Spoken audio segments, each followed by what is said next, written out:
Thank you for joining our investment webinar today. Is your target date fund missing the mark? My name is Sammy Azuz. I'm the president and CEO of Heritage Financial, a Boston-based wealth management firm managing over $2.4 billion for individual investors and families in the area. Our team of 44 professionals helps people who are serious about their finances build smart, cost-effective portfolios paired with detailed financial planning in an independent and fiduciary model. Outside of my leadership responsibilities here at the firm, I serve on our investment committee and work closely with a select group of clients and enjoy building relationships with prospective clients who fit the firm's approach. As a follow-up to this webinar, you'll receive some more information by email on how you can keep connected to our content and views. You can also submit questions through the chat feature. If we don't get to all of them, we'll definitely be sure to follow up with you after the webinar. Today, we're going to focus on an important topic because the core of your retirement plan is likely your work 401k or an equivalent plan at a different type of employer. And target date funds have become a very popular way for people to invest and grow their retirement savings. And they do a decent job at it, but they're not without their flaws, particularly for a subset of pre-retirees. And that's something you need to be aware of. First, what are target date funds? They're the ones in your 401k lineup with a calendar year somewhere in the name, the Acme Fund 2040 Retirement Date Fund. And usually there's a long list of ones to choose from with target retirement dates 5 to 10 years apart. And they're considered all-in fund, meaning it's a single fund that includes a mix of stocks, bonds, and short-term investments. The asset allocation mix adjusts based on your expected retirement date, with allocations growing more conservative as the fund's target year approaches.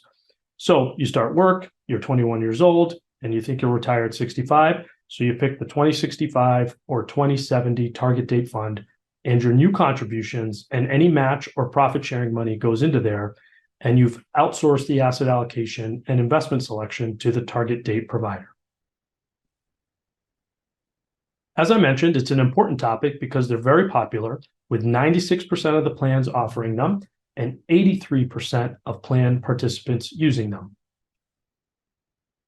Why is that?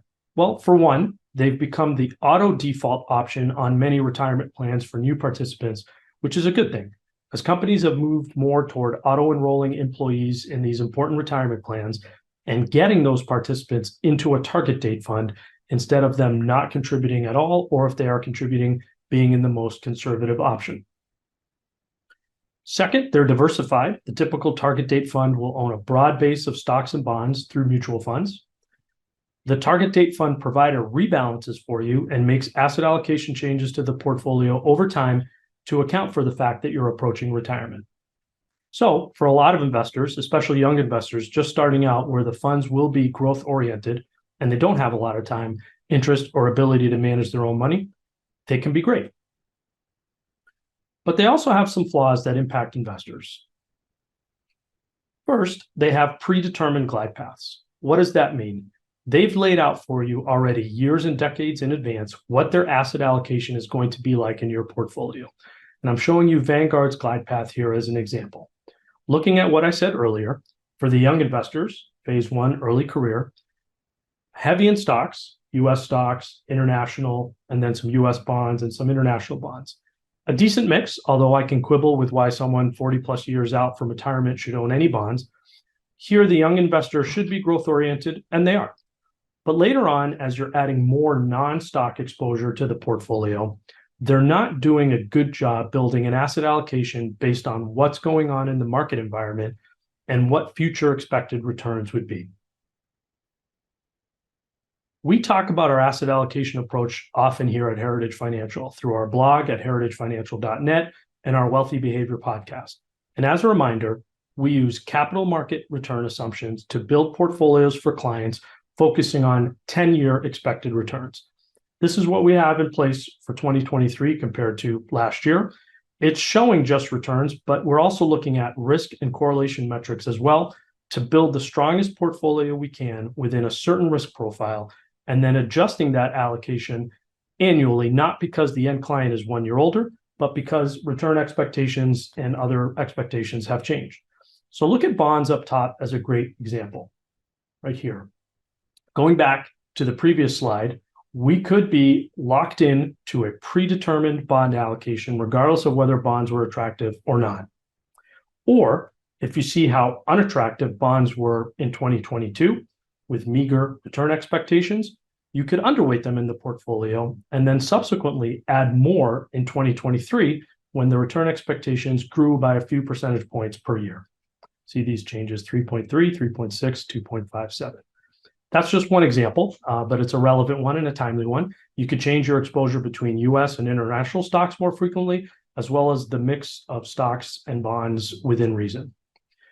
So continuing with the bond story, if bonds weren't attractive heading into 2022, if you didn't have a predetermined glide path, you don't have to own as many. And this gets us to another limitation with target date funds. They're diversified, but missing important asset classes. Heading into 2022, real assets and alternative assets were attractive compared to bonds, and we could allocate them to them for our clients. You see Heritage's moderate growth and income allocation with a 4% exposure to real assets, 4% exposure to alternatives. These, some of the more commonly used target date funds didn't have that. Another downside is predetermined glide paths don't allow for opportunistic adjustments. Even though target date funds take care of rebalancing for you, it's programmatic and not based on opportunities that changes in the market occasionally present investors. A notable one is in the top half here of 2020, as the market was declining in March of 2020, we saw it as a buying opportunity and increased stock exposure here and here for clients. And then as the market recovered, we were able to trim down some of those purchases. The same things happened in 2016 and 18. Structurally, there are some challenges with target date funds as well. Most are funds of funds, meaning you only get exposure to one fund family for all asset classes, regardless of whether those are the top funds that you would want to own in certain categories. With fund of funds, there's likely an additional layer of fees that the provider charges just for putting their own product together in a predetermined mix. And so you could be paying high fees for index-like returns because they tend to have a lot of funds that they layer into these target date strategies. And then finally, you get to a financial planning concern I have with target date funds. Your investment strategy, meaning your approach and asset allocation, should be determined to a large extent by your financial plan. When will you start withdrawing from your investments and how much will you be withdrawing? That dictates the risk that you can take and how your assets should be invested. With a target date fund, not all retirees who have picked the 2045 fund as an example are in the same retirement planning situation. You may need to start withdrawing from your 401k right away. Another investor can wait until required minimum distributions start in their 70s. One person may need a small percentage of their 401k to live off per year. Someone may need to take heavy withdrawals. Your tax situation could also dictate a different withdrawal strategy. All of that goes unaddressed with your target date fund. So takeaways from our conversation so far. Target date funds have done much good, particularly for younger participants and new investors. As you add assets into your retirement account and approach retirement, their limitations may be too much to ignore. Build your own retirement strategy, starting with a detailed financial plan that can help you identify when you're going to need money, how much you're going to need money, incorporating other income sources, incorporating other assets, to build a more customized asset allocation that can change with the market environment, which we talked about with things like fixed income or opportunistic sell-offs in stocks, and as your situation changes. We can help.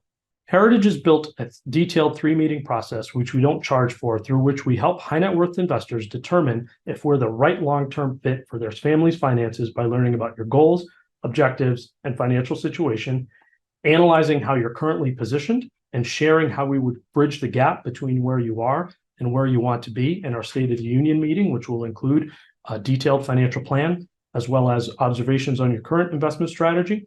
And then a recommendations meeting where we present that finalized plan, final financial planning priority, and exactly how we would change up the management of your assets and why. This is a great way to kick the tires on a potential relationship to determine if we're the right fit. It's a good way to see in action whether the things that I have talked about in terms of being drawbacks to the more basic target date fund approach that ignores your situation is more beneficial. And if you would like to take advantage of it, there are some ways to get in touch with us that I'll touch on at the end of the webinar. Finally, as I mentioned, we have some Q&A, had a couple questions that were asked as we went through the dialogue. The first one was, how do I determine if a target date fund is good or bad? It's kind of outside of the bandwidth or the scope of this webinar to endorse a family of funds. I would say that Morningstar, a great independent provider of investment research, has a list of the top target date funds. That's a great starting point in terms of trying to understand what fund family that your employer has chosen to put into your plan, whether they have a good target date fund or not. Another question I had is, how do I know what is in my target date fund and whether they are covering enough of the asset classes as you've laid out? One way to do it would be to go to the fund family's website, look up the fund that you own, see all the list of sub investments that are in the target date fund. There's a lot of them. Typically, they'll break them down between stocks, bonds, and other asset classes. You can start to click through to those funds and see what they own. What you're looking for, not talking specific investment recommendations, but at a high level, you're looking for U.S. stock exposure, developed international, emerging markets, some fixed income strategies, and you want to get a sense that all of those are available within your target date fund. If not, you may lean more towards getting somebody's help to build a fund lineup for you out of your firm's other investment options. Thank you again for joining us. As I mentioned, if you had any questions that weren't addressed, we'll be sure to send a follow-up email answering them. If there's anything we can do to help you with your portfolio or wealth management needs, please contact me, and hopefully you find the resources we'll continue to share useful. You'll also receive a short survey to help make these webinars better for you. You can reach out at sazuz@heritagefinancial.net, call our main line, 781-255-0214. Subscribe to our blog at www.heritagefinancial.net, where we send a weekly email with what we think are the most relevant topics for investors today. And you can also listen wherever you get your podcast to our Wealthy Behavior podcast, which is published twice a month. First episode of the month is a conversation with our Chief Investment Officer, Bob Weiss, about what's going on in the markets and the investment universe right now. And the second one is a timely topic, typically with a guest who we think our listeners will benefit from. Thanks again. Have a great rest of the week.